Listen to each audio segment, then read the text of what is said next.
आज मैं आपको स्वयं प्रकाश जी द्वारा लिखी हुई कहानी नेताजी का चश्मा उसके विषय में बताऊंगा। स्वयं प्रकाश जी का मानना है कि सीमाओं से घिरे किसी भूभाग का नाम देश नहीं होता। उसमें रहने वाले सभी नागरिक, नदी, पहाड़, जंगल, पौधे, वनस्पति, पशु पक्षी सभी का योगदान है देश को बनाने में। नेताजी का चश्मा कहानी कैप्टन चश्मे वाले के माध्यम से देश के करोड़ों नागरिकों के योगदान को रेखांकित करती है, जो इस देश के निर्माण में अपने अपने तरीके से सहयोग करते हैं। कहानी ये कहती है कि बड़े ही नहीं, बच्चे भी इसमें शामिल हैं। आइए हम कहानी का अध्ययन करते हैं। हालदार साहब एक अधिकारी हैं, इनका नाम भी हो सकता है। हर 15वें दिन कंपनी के काम के सिलसिले में कस्बे से उन्हें गुजरना पड़ता है। कस्बा बहुत बड़ा नहीं है, जिसे पक्का मकान कहा जा सके वैसे कुछ ही मकान है, जिसे बाजार कहा जा सके वैसा ही एक छोटा सा बाजार था।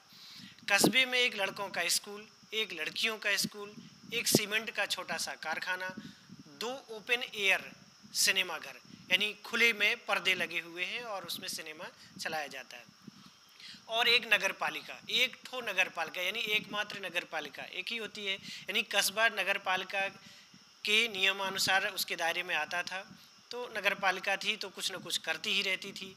कभी कोई पक्की सड़क बनवा दी, कभी कुछ पेशाब घर बनवा दिए, कभी कबूतरों के लिए छतरी बनवा दी यानी सोशल वेलफेयर के काम करवा दिए, कभी सम्मेलन करवा दिया।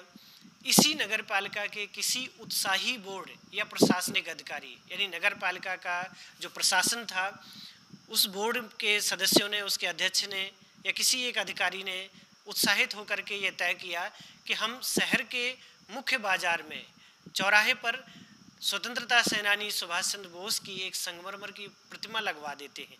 तो उन्होंने ये प्रतिमा लगवाने का फैसला किया, और यह कहानी उस छोटे से कस्बे के उस मूर्ति के हिस्से के बारे में है, यानी मूर्ति के बारे में है जो सुभाष जी की उस कस्बे में लगाई गई थी।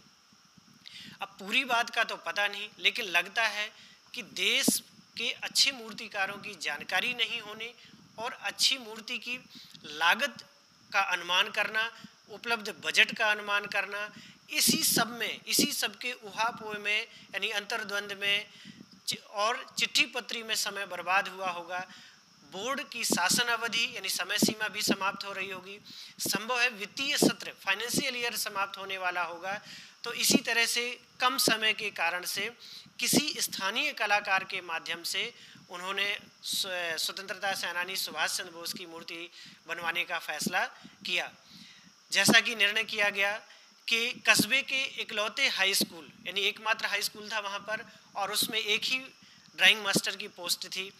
तो मोतीलाल जी को ये काम सौंप दिया गया, जिसने महीने भर में मूर्ति बना देने का वादा किया यानी विश्वास दिलाया होगा। यहाँ लेखक ने पटक देने शब्द का प्रयोग किया है, यानी किसी भी तरह से वो 1 महीने में यानी जो निर्धारित समय दिया गया है उसमें वो काम पूरा कर देंगे। तो जैसा कि कहा जा चुका है कि मूर्ति संगमरमर की थी। टोपी की नोक से लेकर के यानी सिर से लेकर के और सीने के दूसरे बटन तक कोई 2 फीट की ऊंची मूर्ति बनाई गई।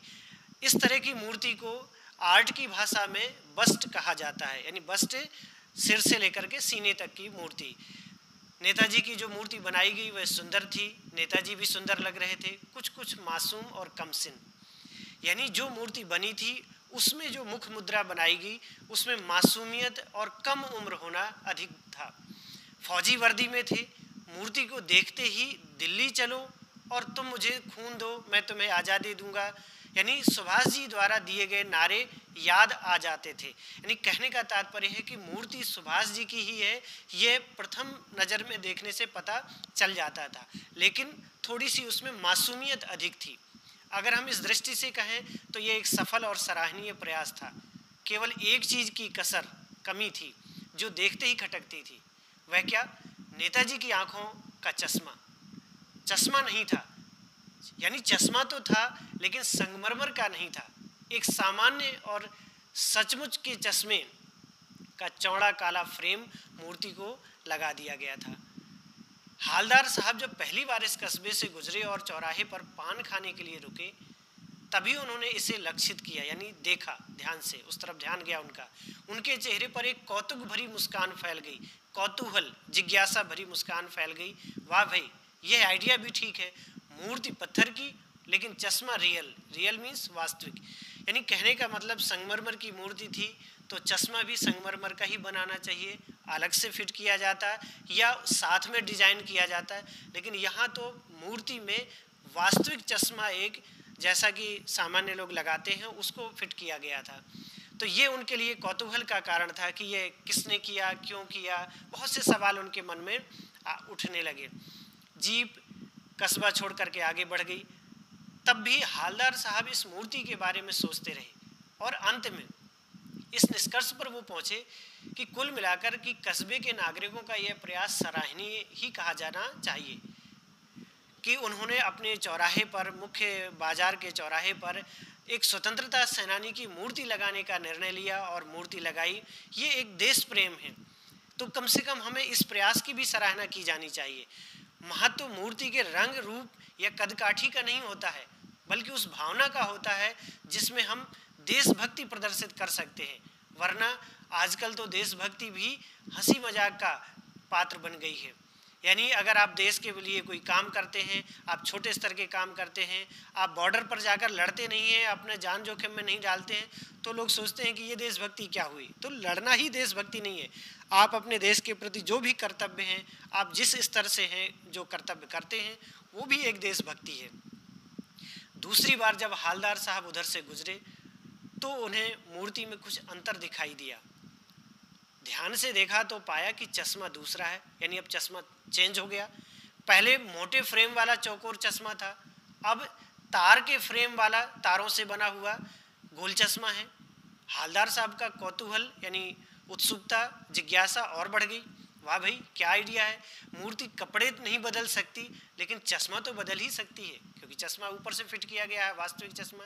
तो चश्मे बदलने का स्वभाव है इस मूर्ति का। तीसरी बार फिर नया चश्मा था। अब हालदार साहब अपनी कंपनी के काम के सिलसिले में वहाँ से गुजरते और हर बार वो मूर्ति को ध्यान से देखते। ये उनकी आदत पड़ गई थी, हर बार कस्बे से गुजरते समय चौराहे पर रुकना, पान खाना और मूर्ति को ध्यान से देखना। एक बार जब कौतूहल दुर्दमनीय हो उठा, दुर्दमनीय मतलब जिसका दमन ना किया जा सके, यानी वो अपनी जिज्ञासा अंदर नहीं रख पाए और उन्होंने पान वाले से पूछ लिया, क्यों भाई, ये क्या बात है, ये तुम्हारे नेताजी का चश्मा हर बार बदल कैसे जाता है। पान वाले के खुद के मुंह में पान ठुसा हुआ था। पान खाना और पान ठूंस लेना, दोनों में अंतर है। कहने का मतलब कि वो पान खाने का एडिक्शन था उसको, वो लगातार मुंह में पान भरे ही जा रहा था, उसका ऐसा देख करके लग रहा था। वह एक काला सा मोटे खुशमिजाज आदमी था। हालदार साहब का प्रश्न सुनकर वह आंखों ही आंखों में हंसा, क्योंकि मुख में तो पान भरा हुआ है, हंसने की इजाज़त शायद नहीं है, अन्यथा सब पीक बाहर आ जाएगी। उसकी तोंद थिरकी, थोड़ा सा पेट जो निकला हुआ था वो हिलने लगा। पीछे घूमकर उसने दुकान के नीचे पान थूका। दुकान वाले अक्सर एक छोटी सी खिड़की रखते हैं बगल में हवा आदि के लिए, तो उसको खोल करके उसने पीछे पान की पीक थूकी और लाल काली बत्ती सी, चूना कत्था पान की वजह से उसके मसूड़े काले पड़ गए और पान के से जो रंग चढ़ता है वो लाल रंग का होता है। तो ये लाल काली बत्ती सी मना जो दांत है, दिखाकर बोला, कैप्टन चश्मे वाला करता है। क्या करता है? हालदार साहब कुछ समझ नहीं पाए। चश्मा चेंज कर देता है, पान वाले ने समझाया। क्या मतलब, क्यों चेंज कर देता है? हालदार साहब अब भी सही ढंग से नहीं समझ पाए। कोई गिराक आ गया समझो, उसको चौड़े चौखट वाला चाहिए, तो कैप्टन किधर से लाएगा? तो उसको मूर्ति वाला दे दिया, उधर दूसरा बिठा दिया। पान वाले ने अपनी देहाती भाषा में, जो एक देशज भाषा है, उन शब्दों का प्रयोग किया है, मानक हिंदी के शब्द नहीं है यहाँ पर। जैसे किधर किधर, उधर उधर। तो जैसे कोई गिराक माने ग्राहक, कोई ग्राहक आ गया, यानी जो कैप्टन है वो एक दुकानदार है, एक फेरी वाला है, उसके पास चश्मे की दुकान है छोटी सी। फेरी जो लगाता है। अगर किसी ग्राहक ने चश्मे की डिमांड की कि मुझे इस तरह का चश्मा चाहिए जो सुभाष जी की मूर्ति पर लगा है, तो उसके पास बहुत ज़्यादा विकल्प नहीं है, वो सुभाष जी की मूर्ति से चश्मा उतार लेता था, उस ग्राहक को दे देता था और अपनी तरफ से कोई दूसरे डिजाइन का चश्मा सुभाष जी की मूर्ति पर लगा देता था। अब हालदार साहब को बात कुछ कुछ समझ में आ गई। एक चश्मे वाला है जिसका नाम कैप्टन है, उसे नेताजी की बगैर चश्मे वाली मूर्ति बुरी लगती है, बल्कि आहत करती है, यानी आत्मसम्मान आहत होता है। माँ कि नेताजी के जो सही स्वरूप है उनका, जो उनका समाज में देश के नागरिकों के मन में उनका जो स्वरूप बैठा हुआ है वो चश्मे के साथ है, टोपी, फौजी वर्दी और चश्मे के साथ, तो वो उन्हें आहत करता था। मानो चश्मे के बगैर नेताजी को असुविधा हो रही हो, इसलिए वह अपनी छोटी सी दुकान में से उपलब्ध गिने चुने फ्रेमों में से नेताजी की मूर्ति पर फिट कर देता था। लेकिन अब कोई ग्राहक आता है और उसे वैसे ही फ्रेम की दरकार होती है, यानी आवश्यकता होती है जैसा मूर्ति पर लगा है, तो कैप्टन चश्मे वाला मूर्ति पर लगा फ्रेम संभवतः नेताजी से क्षमा मांगते हुए ग्राहक को लाकर दे देता है और बाद में नेताजी का दूसरा फ्रेम लौटा देता है। वाह भाई, खूब, क्या आइडिया है। लेकिन भाई एक बात अभी भी समझ में नहीं आई। हालदार साहब ने पान वाले से फिर पूछा, नेताजी का ओरिजिनल चश्मा कहाँ गया?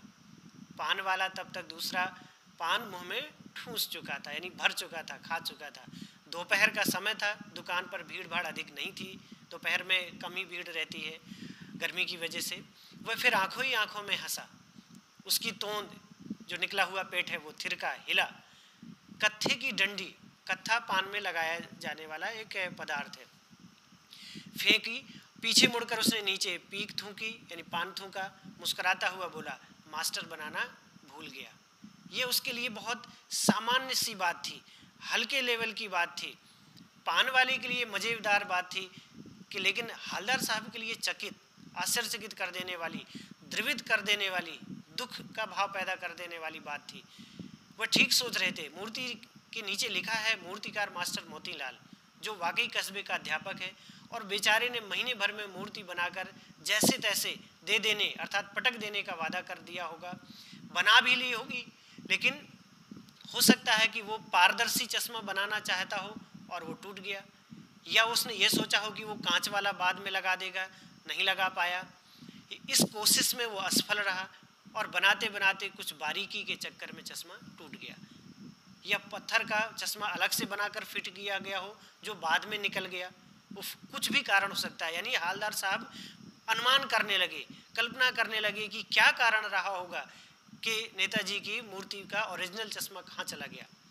हालदार साहब को ये सब कुछ बड़ा विचित्र और कौतुक भरा लगा। इन्हीं ख्यालों में खोए खोए पान के पैसे चुका करके चश्मे वाले की देशभक्ति। अब यहाँ आप ध्यान से देखें कि चश्मे वाले के द्वारा सुभाष जी की मूर्ति पर चश्मा लगाया जाना हालदार साहब की नज़र में ये देशभक्ति है। अपने देश के स्वतंत्रता सेनानियों का मान सम्मान करना, उनको रिस्पेक्ट देना, उनकी भावनाओं का, उनके सही स्वरूप का को अपने मन में बैठाना, ये भी एक देशभक्ति है। ये प्रेरणा देने के लिए हैं ये चीज़ें। तो नतमस्तक होते हुए वे जीप की तरफ चले, फिर रुके, पीछे मुड़कर और पान वाले के पास जाकर पूछा, यानी उनके मन में सवाल पर सवाल उठ रहे थे, वो नहीं रहा गया। और उन्होंने पान वाले से फिर पूछा कि क्या कैप्टन चश्मे वाला नेताजी का साथी है या आज़ाद हिंद फौज का भूतपूर्व सिपाही? आप जानते हैं नेताजी ने देश की आज़ादी के लिए आज़ाद हिंद फौज का गठन किया था, और जिसने पूर्वी भारत में आक्रमण किया और नागालैंड को मुक्त करा लिया था, और वो स्वतंत्र भारत के प्रधानमंत्री के रूप में अपने आप को उन्होंने घोषित किया था। ये एक प्रतीकात्मक तौर पर था। तो इस तरह से ये आज़ाद हिंद फौज का क्या सिपाही है? पान वाला इसी बीच एक नया पान खा चुका था, यानी बहुत ही कम अंतराल में वो बार बार पान खाता था। पान पकड़े अपने हाथ में मुंह से 1.5 इंच लगभग दूर रोक करके उसने हालदार साहब को ध्यान से देखा कि ये आदमी क्यों बार बार पूछ रहा है उसके बारे में, क्या है इसकी जिज्ञासा का कारण। फिर अपनी लाल काली बत्ती सी दिखाई, यानी दांत निकाल दिए, और मुस्कुराकर बोला, नहीं साहब, वो लंगड़ा क्या जाएगा फौज में, पागल है पागल, वो देखो वो आ रहा है, आप उसी से बात कर लो, फ़ोटो वोटो छपवा दो उसका कहीं। यानी पान वाले ने व्यंग्यात्मक रूप से कैप्टन का मजाक उड़ाया कि वो लंगड़ा है, वो क्या जाएगा फौज में, और अगर आपको इतना ही जानने की इच्छा है तो उसका फोटो छपवा दो आप किसी अखबार में। यानी अब पान वाला उसके बारे में ज़्यादा बताने के लिए तैयार नहीं था। हालदार साहब को पान वाले द्वारा एक देशभक्त का इस तरह से मजाक उड़ाया जाना अच्छा नहीं लगा। मुड़कर देखा तो अवाक रह गए, यानी वो कुछ बोल ना सके। वाकई उन्होंने देखा कि एक बेहद बूढ़ा मरियल सा कमज़ोर लंगड़ा आदमी, सिर पर उसने गांधी टोपी लगाई हुई है, गांधी जी के अनुयायी के रूप में है वो, आंखों पर उसने काला चश्मा लगाया हुआ है, हाथ में एक छोटी सी संदूकची में छोटा सा बॉक्स, और दूसरे हाथ में एक बांस पर टंगे हुए कुछ चश्मे के फ्रेम, और गली से निकलते हुए आ रहा है। और उसने अपना वो बांस का डंडा एक दुकान के सहारे टिका दिया। यानी हालदार साहब ये सोचने लगे कि इस बेचारे की तो अपनी दुकान भी नहीं है, ये फेरी लगाता है। हालदार साहब चक्कर में पड़ गए, पूछना चाहते थे कि फिर इसे कैप्टन क्यों कहते हैं। यानी उसका व्यवहार, उसका जो स्वरूप था कैप्टन का, वो उसके नाम से मेल नहीं खाता था। तो वो उनकी जिज्ञासा थी कि कैप्टन कहने का क्या औचित्य है इसके, क्या यही इसका वास्तविक नाम है। लेकिन पान वाले ने अब साफ तौर पर लगभग एक सांकेतिक भाषा में बता दिया था कि अब वो इस बारे में कुछ बात करने को तैयार नहीं है। और इसी बीच जीप का ड्राइवर भी बेचैन हो रहा था और काम भी कुछ था, इसलिए वो उस दिन जीप पर बैठ करके चले गए। और इस तरह से लगभग 2 साल गुजर गए। उसी रास्ते से हालदार साहब का आना जाना, बार बार चश्मे का चेंज होते जाना और उनके मन में सवाल उठते रहना। कस्बे से गुजरते हुए नेताजी की मूर्ति को बदलते हुए चश्मे को देखते रहे, कभी गोल चश्मा तो कभी चौकोर, कभी लाल, कभी काला, कभी धूप का चश्मा, कभी कांचों वाला गोगो चश्मा, पर चश्मा अवश्य होता कोई न कोई। इस धूल भरी यात्रा में हालदार साहब को कौतूहल और प्रसन्नता होती थी कि कुछ क्षण देने के लिए यह घटना पर्याप्त थी। फिर एक दिन ऐसा हुआ कि मूर्ति के चेहरे पर कोई भी कैसा भी चश्मा नहीं था। उस दिन पान की दुकान भी बंद थी, चौराहे की अधिकांश दुकानें बंद थी। क्या कारण रहा होगा? अगली बार मूर्ति की आंखों पर चश्मा नहीं था। हालदार साहब ने पान खाया और धीरे से पान वाले से पूछा, क्यों भाई, क्या बात है, आज तुम्हारे नेताजी की आंखों पर चश्मा नहीं है? यानी हालदार साहब के मन में जिज्ञासा थी कि अब ऐसा क्या हुआ कि मूर्ति पर चश्मा नहीं है। पान वाला उदास हो गया। उदासी के पीछे क्या कारण है? उसने पीछे मुड़कर मुंह का पान नीचे थूका और सिर झुकाकर अपनी धोती के सिरे से आंखों को पोंछता हुआ बोला, साहब, कैप्टन मर गया।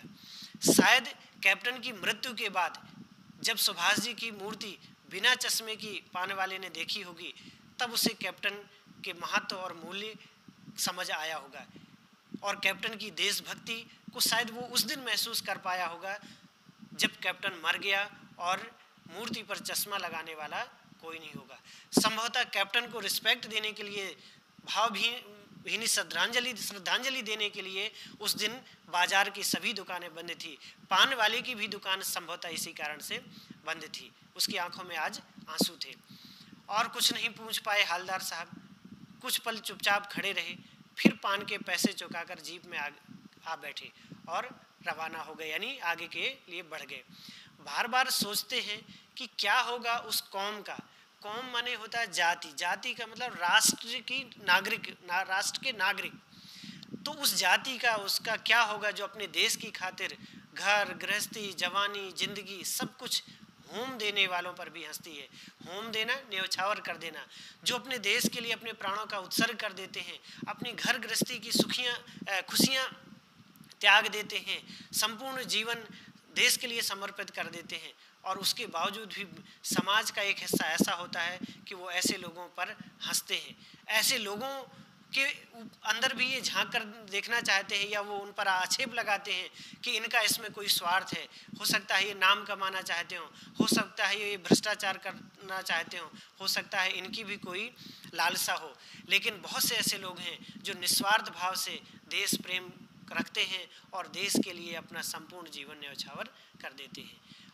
ऐसी जाति जो हंसते हैं वो अपने लिए बिकने के मौके ढूंढते हैं, यानी वो कहीं ना कहीं अपने आप को प्रोजेक्ट करते हैं, अपने लाभ कमाना चाहते हैं और अपने आप को बेच देना का मतलब अपने आत्मसम्मान को गिरवी रख देना, अपने लाभ के लिए, अपने हितों के लिए, अपने स्वार्थ के लिए अपने मान सम्मान को त्याग देते हैं। ऐसे भी लोग हैं समाज में। दुखी हो गए उस दिन वो हवलदार साहब, और 15 दिन बाद फिर उसी कस्बे से गुजरे। कस्बे में घुसने से पहले ही उनके मन में ख्याल आया, यानी ये विचार आया कि कस्बे की हृदय स्थली मीन्स मुख्य बाजार का वो चौराहा, वहाँ पर सुभाष जी की प्रतिमा अवश्य होगी और उस प्रतिमा में आपकी आंखों में चश्मा नहीं होगा, क्योंकि कैप्टन मर गया, मास्टर बनाना भूल गया। सोचा आज वहाँ नहीं रुकेंगे, पान भी नहीं खाएंगे, क्योंकि पान खाएंगे तो मूर्ति पर ध्यान जाएगा, चश्मा नहीं होगा, उन्हें फिर दुख का भाव पैदा होगा। तो उन्होंने कहा कि अब सीधे निकल जाएंगे। ड्राइवर से भी कह दिया कि चौराहे पर रुकना नहीं, आज बहुत काम है, पान आगे कहीं खा लेंगे। यानी अपने अंदर के भावों को छिपाते हुए और दबाते हुए हवलदार साहब ने तय किया कि वो चौराहे पर नहीं रुकेंगे। लेकिन आदत से मजबूर आंखें, क्योंकि उनके हृदय में भी सुभाष जी की मूर्ति के प्रति, सुभाष जी के प्रति सम्मान था, उनकी चौराहे पर आते ही आंखें मूर्ति की तरफ उठ गईं। कुछ ऐसा देखा कि चीखे, रुको। जीप स्पीड में थी, ड्राइवर ने जोर से ब्रेक मारे, रास्ता चलते लोग देखने लगे, यानी मूर्ति में पर कुछ ऐसा दिखाई दिया कि वो अपने आप को रोक नहीं सके, अपने कौतूहल को वो इस समय बिल्कुल नहीं रोक पाए। और जीप रुकते न रुकते हवलदार साहब जीप से कूदकर तेज तेज कदमों से मूर्ति की तरफ लपके और उसके ठीक सामने जाकर अटेंशन, सावधान की मुद्रा में खड़े हो गए। क्या कारण रहा होगा? मूर्ति की आंखों पर सरकंडे से बना छोटा सा चश्मा रखा हुआ था, जैसा बच्चे बना लेते। सरकंडा एक प्रकार की घास है जिससे उसकी डंठल से चश्मा बना जा सकता है, जो बच्चे अक्सर खेल में बना लेते हैं। यानी किसी बच्चे ने चश्मा बना करके मूर्ति पर लगा दिया था। हवलदार साहब की प्रसन्नता का कारण ये था कि देशभक्ति हमारे समाज में, हमारे देश में अब भी जीवित है, वो नई पीढ़ी में स्थानांतरित हुई है। बच्चों के मन में भी देशभक्ति की भावना है, जिनको भी सुभाष जी की मूर्ति बिना चश्मे की अच्छी नहीं लगती है। इसलिए उन्होंने जो उनकी सामर्थ्य थी, जो उनकी योग्यता थी, उसके आधार पर उन्होंने चश्मा बना करके मूर्ति पर लगा दिया। तो हवलदार साहब इसलिए वो प्रसन्न हुए, वो भावुक हो गए। बात बहुत छोटी थी लेकिन उनकी आंखें भर आई, और ये आंखें अब खुशी की चमक थी आंखों में, खुशी के कारण से उनकी आंखें भर आई थी कि देशभक्ति हमारे देश में जीवित है और रहेगी। तो इस कहानी से को आप पढ़ करके आप इसके प्रश्न अभ्यास करने का प्रयास करेंगे। धन्यवाद।